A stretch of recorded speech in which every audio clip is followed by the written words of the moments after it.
Irmãos queridos, nós vamos abrir a palavra de Deus no Evangelho de Cristo, conforme o registro de Mateus, capítulo 4.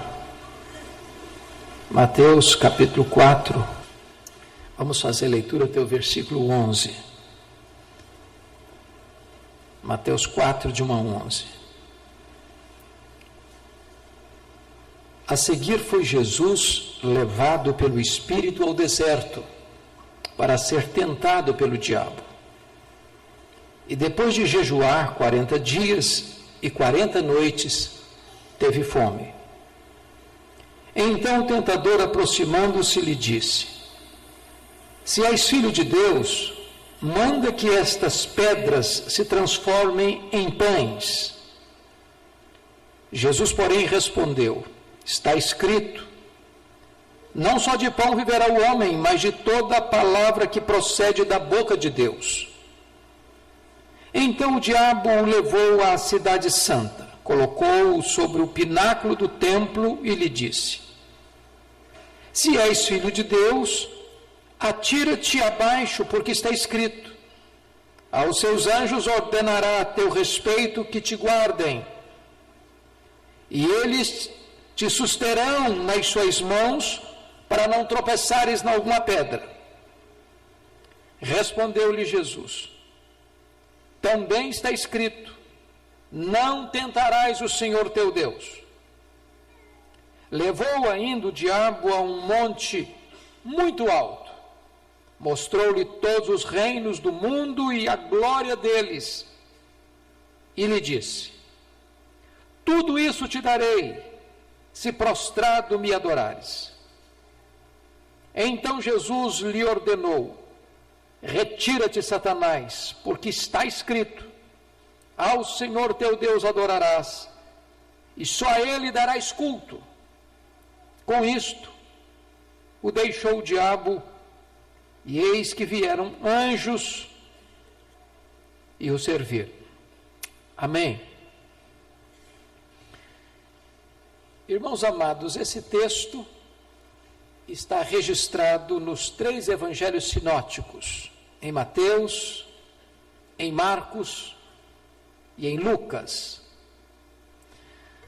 Algumas nuances distinguem os relatos, porque Marcos, que é o mais sucinto dos registros, nos informa algo interessantíssimo, porque nos fala que Jesus foi compelido pelo Espírito para o deserto. Isto é mais do que ser conduzido ou levado. Compelido é levado compulsoriamente, forçosamente. Há uma força maior aqui. Também Marcos e Lucas nos informam algo que Mateus não nos informa. Porque Mateus nos informa que depois de jejuar 40 dias e 40 noites, teve fome. Então o tentador entra em ação. Mas tanto Marcos quanto Lucas nos informam que Jesus é tentado durante os 40 dias. Isso é muito importante entender. Que não foi uma tentação pontual, depois dos 40 dias. Porque Marcos 1,13 diz: Onde permaneceu 40 dias, sendo tentado por Satanás. Curiosamente, nenhum dos 3 evangelistas nos informam que Jesus orou. Nem Mateus, nem Marcos, nem Lucas. Pressupõem que ele orou, mas nos informam que ele jejuou. E então deduzimos que se Jesus passou 40 dias jejuando, que dentro desse jejum também houve oração, mas os evangelistas não nos informam expressamente esse fato. Dito isto, como aspectos dos 3 evangelistas, à guisa de introdução, gostaria de trazer 4 ponderações. Primeiro, esse texto deixa claro para nós que o diabo não é uma lenda. não é um mito, não é uma espécie de ideia subjetiva ou energia negativa. Que o diabo é um ser, um anjo caído, uma personalidade, maligno em seu caráter, mau em suas ações. A Bíblia o compara a uma serpente astuciosa, a um leão voraz, a um dragão destruidor. A Bíblia o chama de príncipe deste mundo, Deus deste século. O espírito que agora atua nos filhos da desobediência. Ele age sem trégua, ele não tem descanso, ele sempre está em ação. A segunda coisa que é importante entender, à guisa de introdução, é que a tentação, ela é inevitável, inevitável. Deus teve um filho sem pecado, Jesus Cristo, mas não teve nenhum filho sem ser tentado. Todos nós sabemos o que é isso. Todos nós já passamos, ou estamos passando, ou passaremos por isso. É importante entender que não é pecado ser tentado. Porque o texto diz que foi o Espírito Santo quem compeliu Jesus ao deserto para ser tentado. E Mateus nos informa que ele foi levado pelo Espírito Santo para ser tentado. Alguns estudiosos,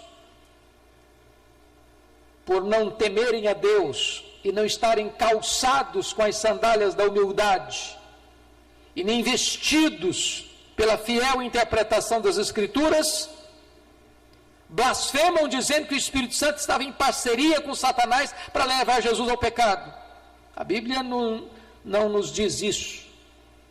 Quando o Espírito Santo compele ou conduz Jesus ao deserto para ser tentado, não é para induzi-lo ao pecado, mas exatamente é para vencê-lo no seu território. Porque, se vocês perceberem, não é aqui propriamente Satanás quem está atacando a Jesus, é Jesus quem está invadindo o seu território. E invadindo o seu território para vencê-lo. Portanto, irmãos, é importante para nós entender uma coisa. Jesus nos ensinou a orar dizendo: livra-nos da tentação. Nós deveríamos entender que a tentação é algo que não devemos estimular, mas também nós devemos esperar. Devemos esperar. Terceira coisa, a tentação pode vir na sua, na minha vida, na nossa vida, nas horas mais esplêndidas da nossa jornada. Se não, vejamos. Jesus acabou de ser batizado no Jordão. Jesus viu uma das experiências mais incríveis do seu ministério, os céus abertos, Espírito Santo descendo sobre ele, o Pai falando das alturas: este é o meu filho, o meu amado, em quem eu me comprazo. Notem isso. Depois diz a Bíblia que Jesus Cristo vai para o deserto, é Lucas que nos informa isso, cheio do Espírito Santo. Cheio do Espírito Santo, conduzido pelo Espírito Santo, compelido pelo Espírito Santo. Em outras palavras, não houve nenhum intervalo entre a glória do batismo e a dureza da tentação. Não houve nenhum intervalo entre o sorriso do Pai no Jordão e a carranca do diabo no monte da tentação.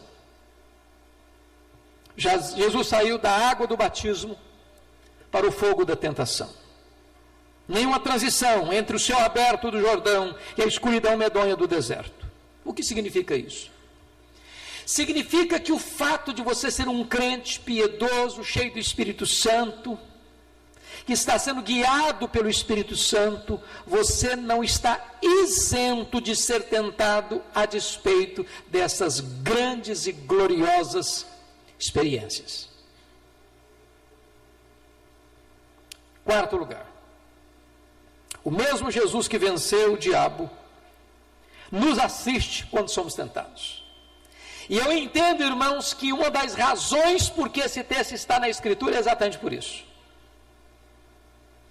Para mostrar para nós que aquele que venceu o diabo no seu território, porque o melhor dos santos pode ser tentado pelo pior dos pecados, agora, como nosso sumo sacerdote, é poderoso para nos assistir e nos fortalecer também na nossa tentação. Em outras palavras, nós estamos entrando em um território onde o nosso irmão primogênito, onde o nosso irmão maior já entrou nesse terreno, já venceu Satanás e é poderoso também para nos assistir e nos fortalecer, para também nos dar a vitória. Então, dito isso à guisa de introdução, eu quero tirar aqui 3 lições. Primeiro, vamos ver as estratégias do diabo. Notem vocês que Satanás não se afasta de nós pelo fato de sermos filhos de Deus, nem pelo fato de estarmos cheios do Espírito Santo.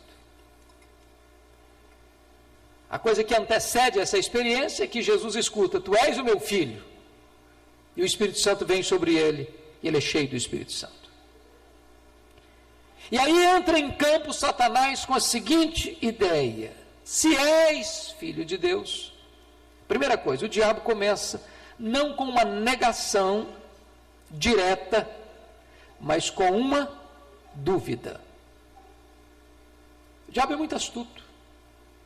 É claro que ele não chega dizendo para você algo que vai confrontar sua fé de forma direta. Ele começa com uma sutileza. Foi assim lá no Éden. É assim mesmo que Deus disse? Bota dúvida.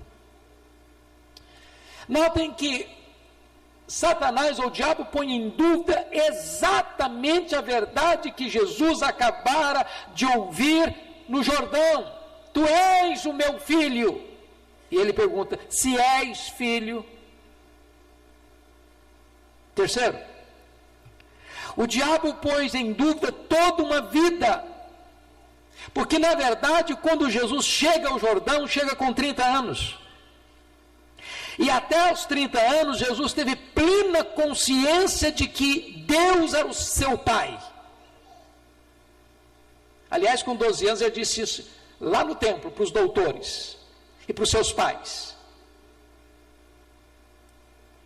Em outras palavras, irmãos, uma das sutilezas do diabo na nossa caminhada cristã é questionar o nosso relacionamento com Deus e enfiar a cunha da dúvida na brecha da nossa mente. Segundo lugar, Satanás não deixa de nos tentar pelo fato de orarmos e jejuarmos. Eu disse para vocês que não está escrito nenhum dos 3 evangelhos que Jesus orou. Nós aprendemos desde criança que ele orou. E nós tiramos isso por inferência. Porque se ele passou 40 dias jejuando, pressupõe que ele orou. E o fato de Jesus ter orado e ter jejuado e estar cheio do Espírito Santo, não tirou dele a possibilidade de ser tentado. E vale a pena destacar esse ponto, tanto que Marcos e Lucas enfatiza que o diabo não o tentou depois de 40 dias de jejum, não. O diabo tentou durante os 40 dias de jejum. Em outras palavras, quando você, no exercício de uma das mais importantes áreas do crescimento espiritual, que é o jejum, está se consagrando a Deus, está se humilhando diante de Deus, está se quebrantando diante de Deus, está buscando poder para a sua vida, neste exato momento, Satanás pode entrar em campo para tentar você.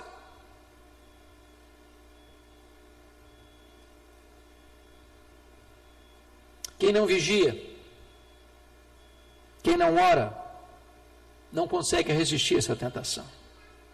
Notem vocês que a oração, nem o jejum afugenta o diabo. Mas a oração e o jejum fortalece você para enfrentar o diabo. Orai e vigiai, para não cairdes em tentação. Terceiro, Satanás, com a sua sutileza, nos tenta nas coisas pertinentes que estão atingindo a nossa vida naquele momento. Se não, vejamos. Primeira tentação tem a ver com a fome. Com a fome. Eu nunca tive a experiência, eu acho que ninguém aqui nesse auditório já teve a experiência de jejuar 40 dias. Mas nós já lemos de pessoas que jejuaram 40 dias. Alguns deles entraram em desespero. Outros em fraqueza, quase de morte. Outros deliraram. Agora pense você ficar 40 dias sem comer. Todos os seus poros clamam por pão. A sua mente pensa em pão.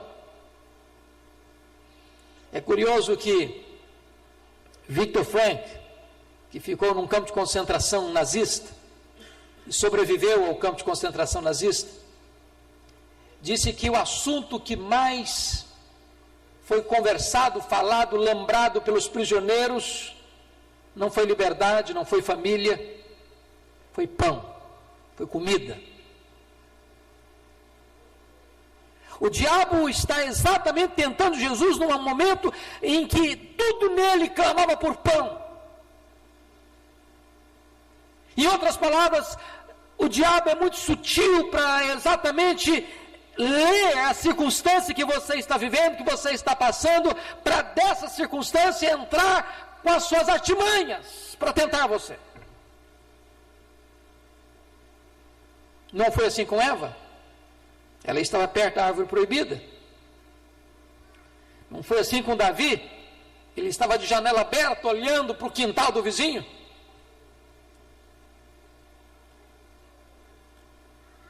Não foi assim com Pedro? Ele estava seguindo Jesus de longe.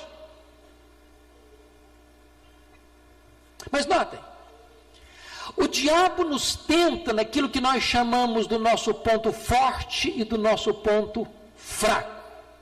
Qual era o ponto forte? A filiação de Jesus. Ele sabia que ele era filho. Ele escutou isso do pai: tu és meu filho. Qual era o ponto fraco? Se é que nós podemos falar em ponto fraco de Jesus, é que ele estava com fome, e ele era homem, verdadeiramente homem.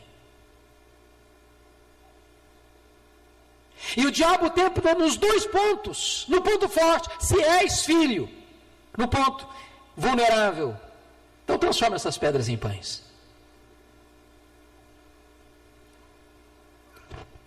Quando é que nós somos mais vulneráveis? Quando nós nos julgamos fortes. Não foi esse o ponto de Pedro? Ainda que todos te deixem, eu jamais. Autoconfiança. Não foi isso que Paulo disse? Quando eu sou forte, é que eu sou fraco. Mas notem mais, irmãos, o diabo entra em campo aqui para questionar a bondade de Deus. Porque se Jesus estava num deserto, se Jesus estava com fome, se Jesus estava sozinho, se Jesus estava cercado de feras, entra aqui uma pergunta: se Deus é bom, por que o Espírito Santo te empurrou para isso? O que está passando por isso? E eu não sei se você já parou para perceber que quando você está passando uma crise, você é levado a questionar a bondade de Deus na sua vida. Não foi assim com os discípulos, quando eles estavam na tempestade no mar da Galileia? Mestre, não te importa que pereçamos? Não foi assim que os judeus pensaram acerca de Jesus quando Lázaro morreu? Não podia ele fazer alguma coisa para que esse homem não morresse? Se Deus é bom, por que eu estou passando por essa crise? Se Deus me ama, por que eu estou doente? Se Deus cuida de mim, por que eu estou desempregado? Se Deus é tão fiel, por que eu estou atravessando esse vale? E eu não sei se vocês se lembram do filme Deus Está Morto, o primeiro exemplar do filme, que aquele professor ateu, nas discussões com o aluno crente, chega um momento que ele confessa que o seu ateísmo decorreu do fato de ele ter esperado que a sua mãe fosse curada de câncer, e que já que Deus não curou a sua mãe de câncer, esse Deus então não é bom. Ele passou a odiar Deus.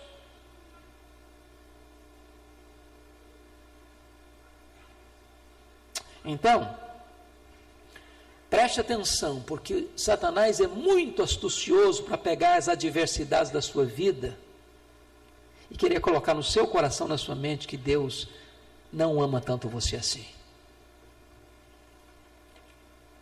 Agora notem,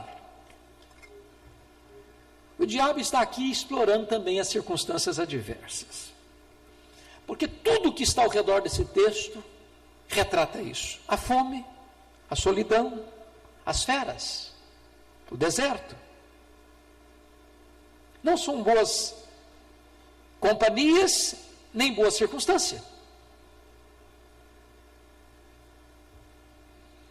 E qual é a sugestão de Satanás? Se você está numa crise, e Deus está dizendo que ama você, por que você não sacode essa dependência de Deus e faz alguma coisa?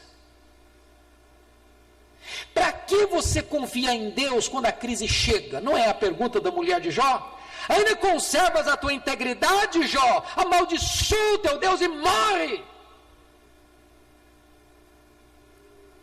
Faça alguma coisa. Resolva o seu problema. Transforma essas pedras em pães.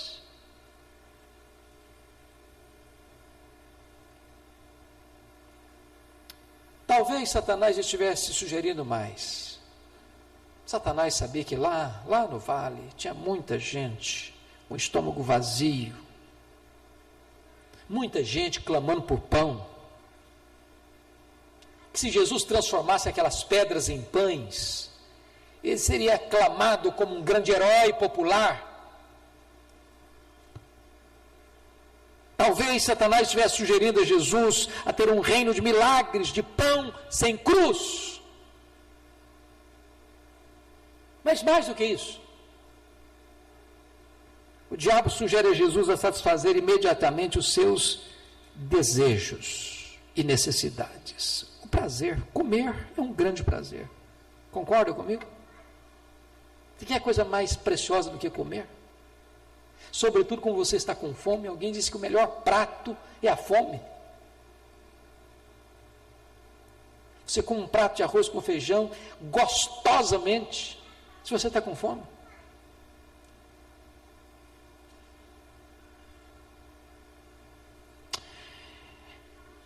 Talvez, queridos irmãos, Satanás está tentando exatamente nesse ponto.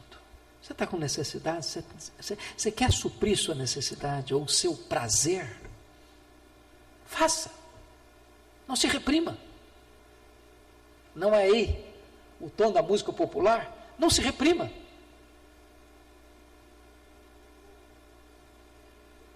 E Jesus refuta o diabo dizendo: não só de pão viverá o homem, mas de toda a palavra que procede da boca de Deus. Mas aí vem uma segunda área da tentação, quando a Bíblia diz que Satanás leva Jesus para o pináculo do templo, o ponto mais alto da cidade santa. E aí vem a sutileza do inimigo, porque ele percebeu que Jesus estava citando Bíblia. Está escrito. Ah, é aí? Então vou citar a Bíblia também. Está a Bíblia também. E ele cita para Jesus o Salmo 91. Aquele salmo que as pessoas gostam de botar em cima da mesa, como se fosse um amuleto, para espantar demônio. O diabo usou o Salmo 91 também para Não para espantar demônio, mas para tentar pegar Jesus no contrapé. E cita o texto para Jesus. Já pensou o diabo de Bíblia na mão? O diabo como pregador? O diabo como mestre? Só que o diabo é um péssimo intérprete das Escrituras. Ele é um péssimo exegeta. Porque se você perceber, ele cita o texto, mas omite parte do texto, porque ele diz o seguinte, veja comigo, Mateus 4. Se és filho de Deus, atira-te abaixo, porque está escrito, aos seus anjos ordenará a teu respeito que te guardem, e está escrito lá no texto, em todos os teus caminhos, em todos os teus caminhos ele tirou. Sabe por que tirou? Deus só guarda você e a mim quando nós estamos em todos os caminhos dele. Deus não tem nenhum compromisso com a nossa loucura. Deus não tem nenhum compromisso com a nossa desobediência. Deus não tem nenhum compromisso em nos guardar quando nós transgredimos a sua palavra e nos conspiramos contra ele em franca e total e aberta desobediência. Satanás está sugerindo para Jesus que Deus vai nos guardar em qualquer situação, mesmo que a gente esteja na contramão da vontade dele.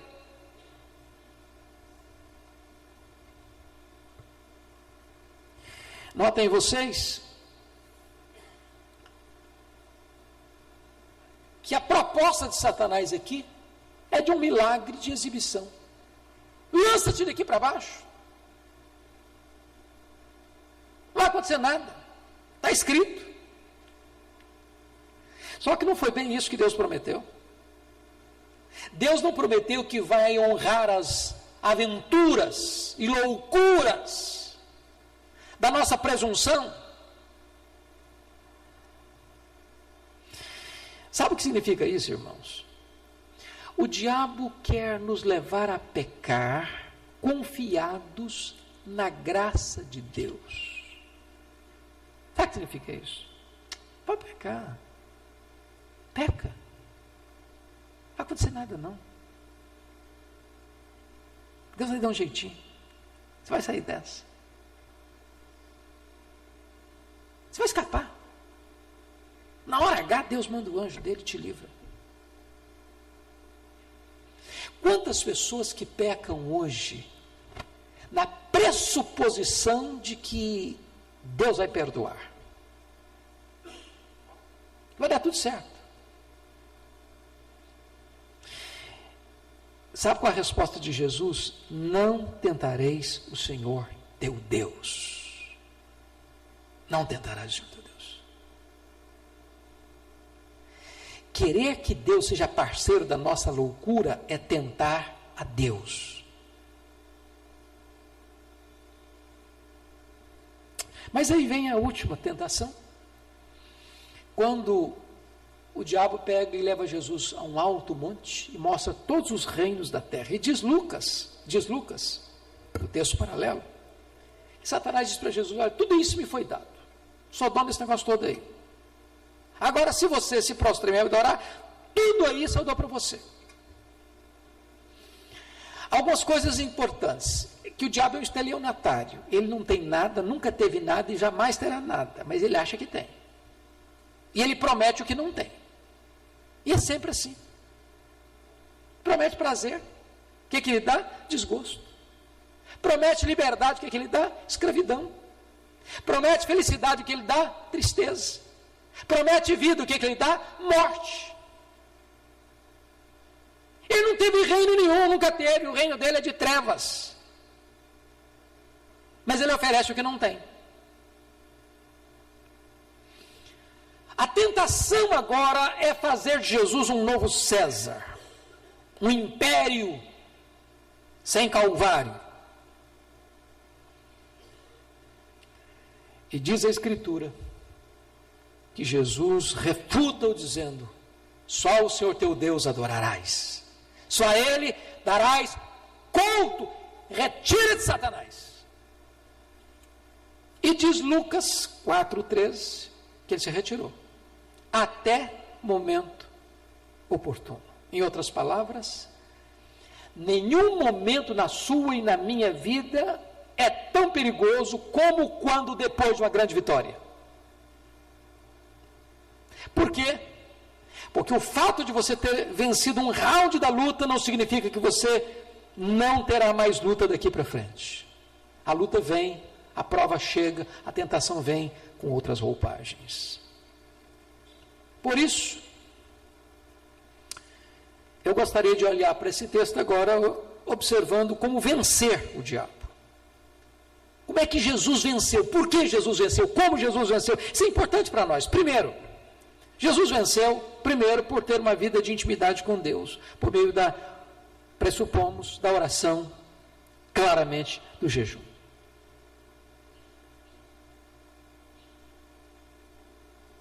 Irmãos queridos, a nossa geração é uma geração fraca espiritualmente. Porque a nossa vida pessoal de oração é fraca. Eu não sei, mas eu pergunto a você, e você precisa levantar a mão, responde para o seu coração. Quanto tempo você investe na vida devocional em 24 horas do dia? Onde fica a sua Bíblia na sua casa? Quanto tempo você gasta com a sua Bíblia na mão, dentro da sua casa? Segunda a sábado. Que tempo você tem para estar sós com Deus para orar? Qual foi a última vez que você jejuou? Como você classifica a sua vida de intimidade com Deus?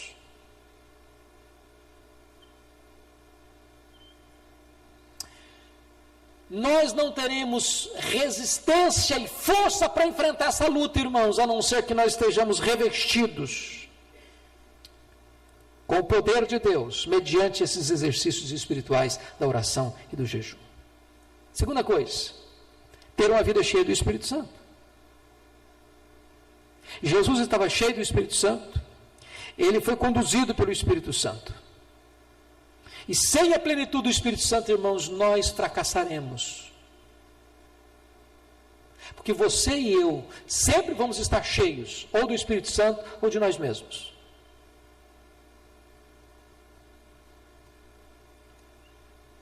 E eu faço essa pergunta a você hoje. Você está cheio do Espírito Santo? Há evidências disso na sua vida? Às vezes nós achamos que um crente pinguço é um escândalo, e é mesmo. É mesmo. Mas nós não ficamos escandalizados quando falamos num crente que não está cheio do Espírito Santo. E quando Paulo trata do assunto, ele dá duas ordens, uma negativa e uma positiva. A negativa é, não vos embriagueis. A positiva é, enchei-vos do Espírito Santo. O que é pecado aí? As duas coisas. Um crente bêbado está pecando.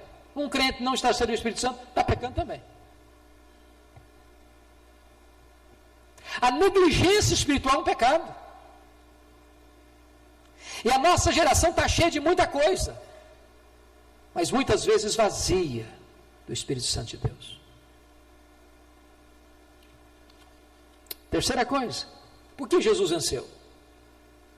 Porque Jesus tinha a palavra de Deus na sua mente, no seu coração e nos seus lábios. Irmãos, tem hora que não dá para buscar uma chave bíblica, não. Tem hora que não dá para correr lá na sua sala ou lá no seu escritório para abrir a Bíblia. Olha, está escrito aqui não. Você tem que ter no seu coração. Crente tem que memorizar a palavra de Deus. Tem crente que memoriza piada. Sabe 1000 piadas, não sabe um versículo da Bíblia. Tem crente que é especialista em partilhar nas redes sociais toda piada engraçada, mas não partilha um versículo da Bíblia. Na hora que a coisa pega, não adianta piada. Você tem que ter Bíblia na mente, no coração e nos lábios.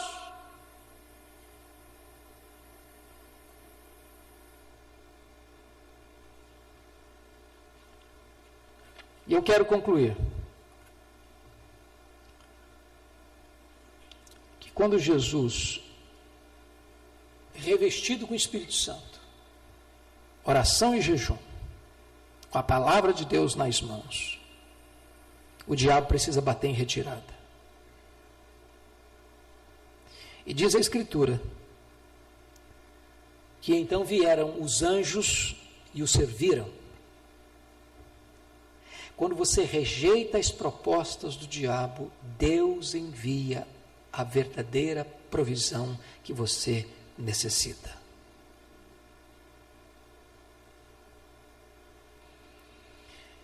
E é Lucas que nos informa isso. Depois que Jesus foi cheio do Espírito Santo no Jordão, que foi conduzido pelo Espírito ao deserto, e ele estava cheio do Espírito Santo no deserto, e venceu Satanás no deserto, cheio do Espírito Santo, ele retorna para Galileia, e cheio do Espírito Santo, ele entra na sinagoga de Nazaré, e cheio do Espírito Santo, ele pega a palavra de Deus nas mãos e lê: o Espírito do Senhor Deus está sobre mim, e me ungiu para pregar, para libertar e para curar. E nessa força, nesse poder do Espírito, ele realiza o seu ministério. E os doentes são curados, e os cativos são libertos, e os pecadores são perdoados, e o reino de Deus é estabelecido. Agora eu quero que você fique em pé para ler comigo Hebreus capítulo 2, versículo 18. Há uma só voz, porque a palavra de Deus para o seu coração nesta noite é uma palavra de esperança, é uma promessa que você e eu precisamos agarrar a ela.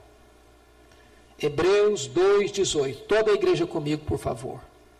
Pois naquilo que ele mesmo sofreu, tendo sido tentado, é poderoso para socorrer os que são tentados. Você pode ler de novo? Pois naquilo que ele mesmo sofreu, tendo sido tentado, é poderoso para socorrer os que são tentados. Louvado seja o Senhor. Nós temos alguém que nos socorre, que conhece a nossa fraqueza.